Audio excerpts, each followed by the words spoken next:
Bonsoir madame, bonsoir messieurs et bienvenue à cette grande édition du journal sur la RTVL. Et tout de suite, voici le sommaire. La ministre d'État, ministre en charge des Affaires étrangères, a participé à l'ouverture de la réunion ministérielle des coordinateurs de la mise en œuvre des actions de suivi du forum sur la coopération sino-africaine. La RDC est représentée par la ministre d'État en charge des Affaires étrangères et celui du commerce extérieur. Et puis, la conférence épiscopale nationale du Congo Sanko répond à Jean-Pierre Bemba sur ses allégations à l'endroit des clergés catholiques dans leur démarche sur le pacte social pour la paix en RDC et sur les prétendues sommes allouées dans les différents diocèses de la République démocratique du Congo. Les détails, c'est tout de suite. Encore une fois, bonsoir et bienvenue à cette grande édition du journal qui s'ouvre par cette information. Les députés nationaux ont examiné 8 projets de loi portant ratification portés par le ministre des Finances, Doudou Fomba. C'était au cours de la plénière du mardi 10 juin 2025. Le détail avec Bénédicte Maquet. L'adoption par l'Assemblée nationale des 8 projets de loi de ratification est sans conteste une nouvelle d'une importance capitale pour la RDC. Ces accords négociés avec des partenaires majeurs tels que l'Association internationale de développement et l'Agence française de développement injecteront des fonds considérables, plus d'1 million de dollars américains au total, dans des secteurs vitaux pour le pays. Ces projets de loi ne seront pas de simples chiffres sur un tableau et représentent la promesse de routes améliorées, des villes mieux préparées aux catastrophes naturelles, d'un accès accru au numérique et d'un renforcement des institutions. Le premier appui budgétaire sur la gouvernance, la transparence et la résilience économique. 600 millions de dollars. Le projet de résilience contre les inondations urbaines, des 100 millions de dollars, les financements de la phase 1 du projet INGA 3, des 150 millions de dollars et le projet des transports des connectivités et des transformations numériques, plus de 300 millions de dollars témoignent d'une vision stratégique pour l'avenir de la RDC. Le ministre de Finances Doudou Roussel Fomba Likunde Libotaï a certes rassuré les députés, mais la preuve de la bonne gestion sera dans les actes. Ces 8 projets, par leur complémentarité, forment une action cohérente du gouvernement. Ils témoignent la volonté de faire, en matière de financements extérieurs, non pas une approche qui constitue comme une dépendance extérieure, mais un levier de souveraineté et de développement de notre pays. Ils ont été élaborés en dialogue constant avec les ministères sectoriels, les services techniques de l'État, les partenaires sociaux et les bailleurs internationaux. Ensemble, ils renforcent les capacités de notre État à planifier, à investir dans l'avenir, à réduire les vulnérabilités et à répondre aux attentes légitimes de nos populations. Leur pertinence est évidente, mais leur mise en œuvre requiert une mobilisation rapide, coordonnée et déterminée de l'ensemble des acteurs concernés. Néanmoins, le véritable succès de ces initiatives résidera dans la mise en œuvre rigoureuse, la transparence absolue dans la gestion des fonds et l'impact tangible sur la vie quotidienne des Congolais. La vigilance citoyenne et les contrôles parlementaires seront essentiels pour s'assurer que ces milliards de dollars se transforment en une amélioration réelle et durable pour tous. Je l'ai annoncé au sommaire de ce journal, la ministre d'État, ministre en charge des Affaires étrangères, Thérèse Kaikwamba Wagner, a participé ce mercredi 11 juin 2025 à la cérémonie d'ouverture de la session ministérielle des coordinateurs de la mise en œuvre des actions de suivi du Forum sur la coopération sino-africaine. Avec son collègue du commerce extérieur, Julien Paluku Kaongia, la MINETA prend part aux travaux de plénière de la coopération sino-africaine. Et puis, en termes de réalisation dans les secteurs de la santé universelle, plusieurs établissements de santé ont été réhabilités et équipés en médicaments selon le coordonnateur plutôt du Conseil national de la couverture santé universelle, Dr Polydore Bongani Kabila. Plusieurs femmes ont été prises en charge dans le cadre de la gratuité de l'accouchement. C'est des propos recueillis par Médard Elongué. En termes de réalisation, bien sûr, il y a eu au mois de septembre 2023 le lancement de la gratuité de l'accouchement, qui est, comme vous l'avez si bien dit, un programme cher au chef de l'État. Et le lancement de ce premier, nous l'appelons premier paquet de soins de la couverture santé universelle, a débuté à Kinshasa au mois de septembre. Déjà au mois de décembre de la même année, nous nous sommes étendus au Congo central, et l'année qui a suivi, nous nous sommes étendus jusqu'à atteindre 14 provinces. Mais bien sûr, 3 provinces sont sous financement propre de l'État, mais avec les 11 provinces, c'est à cause d'une restructuration d'un programme qu'on appelle PMNS que nous sommes parvenus à faire la couverture pour 11 autres provinces. Comme le chef de l'État l'a dit dans son discours au gouverneur, ce programme a permis à 2 millions de femmes d'accoucher gratuitement. Ça veut dire que, et quand je parle d'accouchement, bien sûr, on ne parle que des accouchements, mais ces femmes ont eu à suivre des consultations prénatales. Et quand elles sont tombées malades pendant leur grossesse, cela a été aussi pris en charge. Et quand ils ont accouché, bien sûr, les bébés sont pris en charge, mais au-delà de ça, il y a des bébés qui tombent malades dès qu'ils sont nés, ou des bébés qui naissent prématurés. Et ça, pour la seule province de Kinshasa, nous avons pris en charge, dans ce cadre, 50 000 nouveau-nés. Au-delà de cela, il y a plusieurs établissements de soins en fait, qui sont impliqués dans la mise en œuvre. Toujours en santé, le programme élargi des vaccinations poursuit sa campagne de sensibilisation sur l'importance de la vaccination dans nos communautés. Les filles, mères et les élèves sourds du village Bondeko de la commune de Kinshasa ont plutôt bénéficié de la bonne information sur la vaccination donnée par le CAFCO dans le cadre de la semaine de vaccination appuyée par l'Organisation mondiale de la santé. Le détail dans cet élément signé Afi Musungai et Exaucé Lunchaka. Elles ont été sensibilisées sur l'importance de la vaccination. Les filles mères et élèves sourdes du village Bondeko ont eu de bonnes informations afin d'éviter les taux de morbidité dans les familles.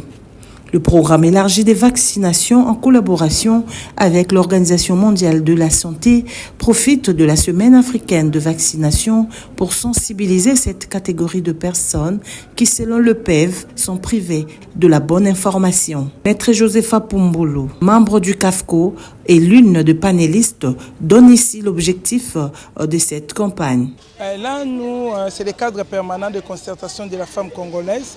Nous travaillons avec les programmes élargis de vaccination qui est PEV. La motivation, c'est par rapport au taux. La RDC a un taux faible des enfants vaccinés. C'est ainsi qu'en partenariat avec les PEV, nous avons voulu sensibiliser les filles mères du centre Bondeko, dont les filles sourdes. Pourquoi? Parce que très souvent, ils sont sous-informés, ils sont mal informés. C'est pourquoi on a voulu aujourd'hui venir donner une bonne information. D'abord, expliquer l'importance de la vaccination et pourquoi on doit vacciner les enfants, pourquoi on doit vacciner les femmes mères qui sont enceintes et comment on peut respecter les calendriers vaccinaux. Les calendriers vaccinaux étaient aussi expliqués pour la meilleure compréhension. Cette fille mère sourde, après avoir compris la matière, a eu des mots justes pour encourager cette initiative visant à sauver des vies. J'ai participé à la réunion, j'ai appris pendant la grossesse, lorsque la femme met au monde, il faut toujours amener l'enfant pour être vacciné, il ne faut jamais refuser. Et c'est là qu'il faut faire pendant le temps, ça veut dire pendant dès le bas âge Donc elle est vraiment contente. Il faut faire 5 ou qu'elle a fait à 5 ans. La vaccination est très importante. Il faut dire qu'en RDC, cette semaine de vaccination offre l'occasion pour le PEV de renouveler l'engagement collectif et assurer un accès équitable aux vaccins pour chaque enfant et chaque communauté.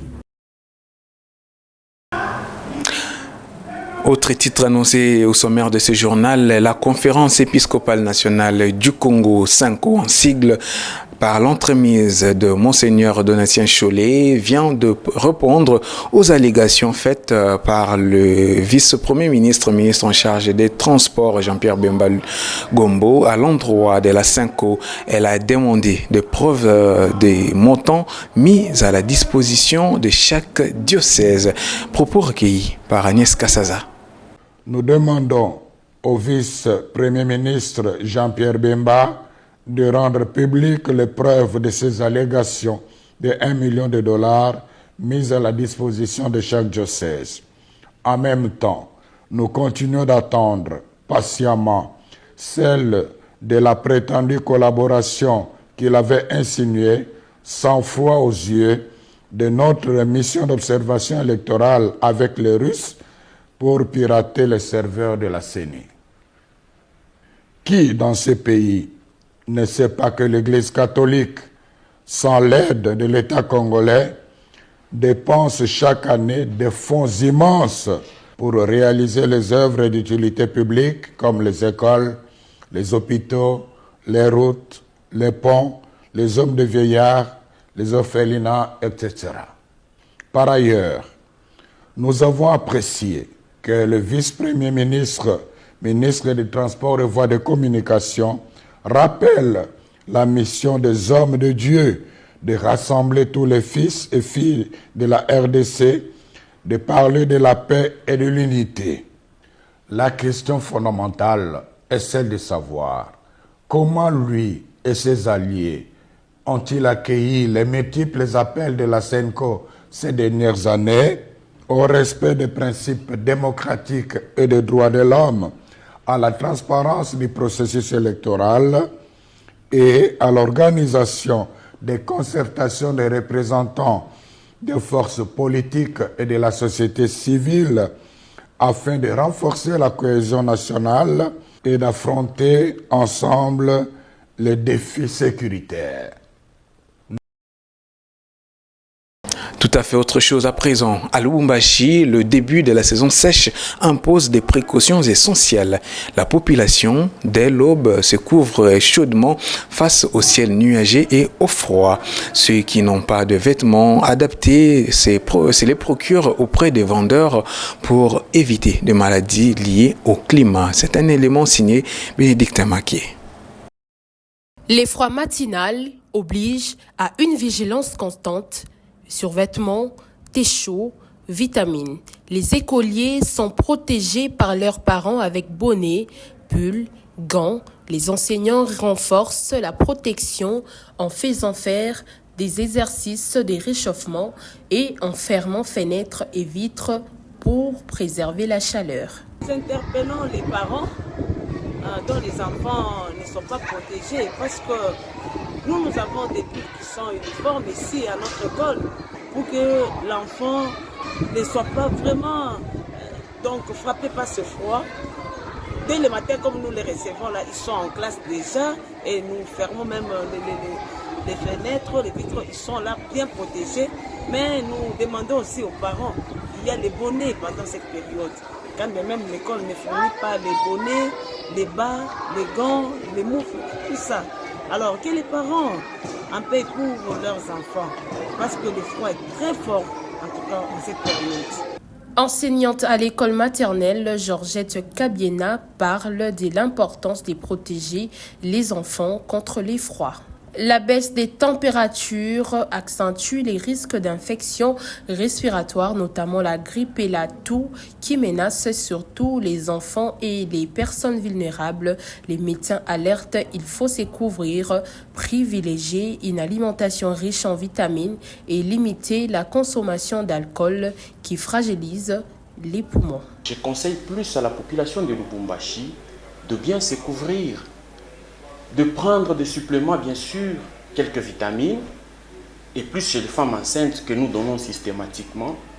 Dès qu'il y a des phénomènes je peux dire, de menaces de grossesse, vous venez plus, le médecin est là pour vous accompagner. Alors que la saison sèche s'installe, familles, écoles et professionnels de santé adaptent leur quotidien pour faire face aux défis du froid et aux risques sanitaires. On va terminer par cette information sportive. La journée du mardi 10 juin 2025 a été marquée par de grandes batailles à distance avec les 3 équipes qui sont sur le podium qui ont animé cette 12e journée d'Illico Cash Ligue 1 sur les 2 sites, à savoir Kinshasa et Lubumbashi. Le Daring Club Motema Pembe et l'AS Maniema Union s'en sont sortis avec des victoires écrasantes, respectivement 4-0 et 5-0 devant Rangers et Ange Vert, alors que le FC Saint-Éloi Lupopo et l'AS Simba de Kolwezi ont fait l'essentiel en l'emportant 1-0 face à Tanganyika et Sa Majesté Sanga Balende. Tous les détails de cette journée avec Judith Kapemba. Tourner la passe des Moussinga, ça continue. La bataille pour le goal average s'annonce rude en cette 2e phase des playoffs. Chaque but compte désormais dans la course au sacre et aux places africaines pour Mazembe, Maniema, Lupopo et Don Bosco. En première rencontre au stade des Martyrs de Kinshasa, l'AS Maniema de Kindu a infligé une lourde défaite à l'AF Ange Vert de Kinshasa, 5-0. Malgré une bonne résistance initiale des académiciens, les Kambelembele ont ouvert les scores en première période grâce à Traoré Aboubakar. Le score à la pause était de 1-0. En seconde période, Maniema a déroulé Christopher Pindi à la 68e minute, Pati Chibanda à la 74e minute, Lucien Dona à la 78e minute et Mukeni Chadoma à la 87e ont inscrit les 4 autres buts. Dans la 3e rencontre, le Daring Club Motema Pembe a facilement dominé la Rangers sur le score sans appel de 4-0. Un succès important dans la course au titre, selon les règlements du championnat national. Les buts des Immaculés ont été inscrits par Marzouk à la 68e minute et 74e minute, Barclay Bakadi 67e et Sizo Mosengo Ekofo 77e minute. Au stade Kibasa Maliba de Lubumbashi, le FC Saint-Éloi Lupopo s'est imposé de justesse face au FC Tanganyika grâce à un but de son renard de surface, Orsomoaku, à la 79e minute. Cette victoire permet aux cheminots de garder la tête du classement à l'issue des autres rencontres de cette 12e journée. Avec ces nouveaux buts, Orsomoaku porte son total à 13 réalisations, consolidant sa place de meilleur buteur du championnat. Dans un autre match, l'AS Simba de Kolwezi a battu Sa Majesté Sanga Balende sur le score d'1-0. Concernant les classements provisoires, après la 12e journée, FC Saint-Éloi Lupopo domine le podium avec 27 points, Maniema 25 points plus 13. Le TP Mazembe 25 points plus 11, en égalité avec le DC Motema Pembe et les FC Les Aigles du Congo. Buteur sur le premier but et ensuite passeur. C'en est donc fini de cette édition d'information, mais avant de nous séparer, voici l'essentiel à retenir. La ministre d'État, ministre en charge des Affaires étrangères, a participé à l'ouverture de la réunion ministérielle des coordinateurs de la mise en œuvre des actions de suivi du forum sur la coopération sino-africaine. La RDC est représentée par la ministre d'État en charge des Affaires étrangères et celui du commerce extérieur. Et puis, la conférence épiscopale nationale du Congo, Sanko, répond à Jean-Pierre Bemba sur ses allégations à l'endroit des clergés catholiques dans leur démarche sur le pacte social pour la paix en RDC et sur les prétendues sommes allouées dans les différents diocèses de la République démocratique du Congo. Ce journal est complètement terminé, mesdames, messieurs. Merci à vous de l'avoir suivi et merci de rester fidèles au programme de la RTVL. Au revoir.